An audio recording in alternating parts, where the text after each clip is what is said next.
It's kind of insane to me how far my take on Thomas has changed over the years. I mean, he has been so many different locomotives in my head.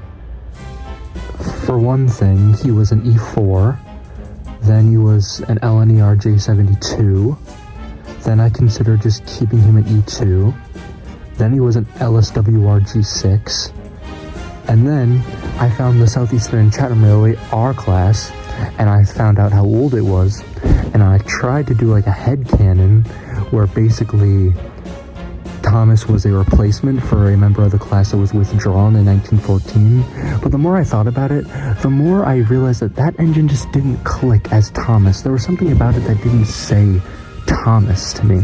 So I continued looking, and I kind of hate myself for this because this engine was right under my nose, but I kept ignoring it because I thought I could do better.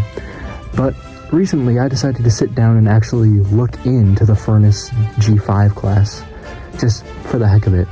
And it took me all but an hour to completely erase every bit of work I had on the R-Class headcanon, and here we are. Thomas Becket was built by the Furness Railway in 1916 as one of the final members of their G5 class. At the time, Thomas was number 53. Ultimately, he worked on the Furness Railway for some time, and despite at first him being allocated to simply being a shunter, later on he and many of his siblings would receive the modifications to pull small passenger services, as well as being the occasional banker. In 1923, Thomas was purchased by the Northwestern Railway. However, the locomotive was never actually intended to go there. There was a mix-up.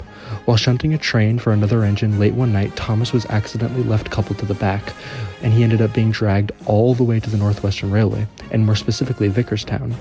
After arriving, while the Fat Controller tried to get in contact with Thomas's owners, Thomas simply stayed around, and his crew ended up loving the Sudrian area, and they ended up falling in love with Sudrian women, and they didn't want to leave their locomotive, and they didn't want to leave the island.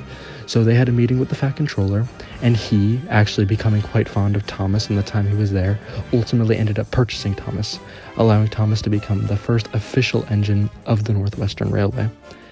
At first, Thomas was simply the station pilot at Vickerstown. However, after helping James on his first day after his accident, Thomas was officially given the Farker branch line, where he still to this day operates his stopping passenger services with his faithful coaches Annie and Clarabelle, as well as many others. There's many other coaches on the Farker branch line. And it was also at this time where Thomas received a modification where his side tanks were extended so that he could handle longer journeys.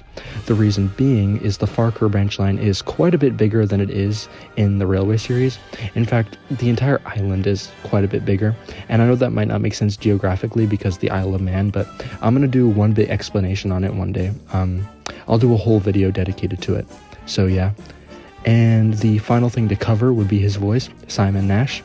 If any of you guys have seen Tugs, then you'll recognize his voice as 10 Cents, but I will play a clip right here.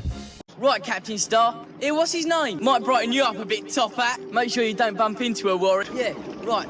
Okay then. Hercules, the Duchess is coming this afternoon. That's a pity you won't be there.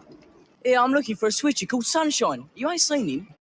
With all of that being said, this is officially 75H Thomas the Tank Engine. If I somehow come across another basis I prefer, I'm going to have to ignore it at this point. Thank you all for watching. Percy will be up next, as that's the decision I've decided, because I somehow at this point still haven't done a video on Percy. Also, if anyone would be interested in editing my ideal Thomas, like making a picture, then absolutely, I'll shout you out in the next part if you're down for that. And if you have no artistic skill like me, then don't worry about it. But yeah, thank you all for watching, and I'll catch y'all in the next one. Bye.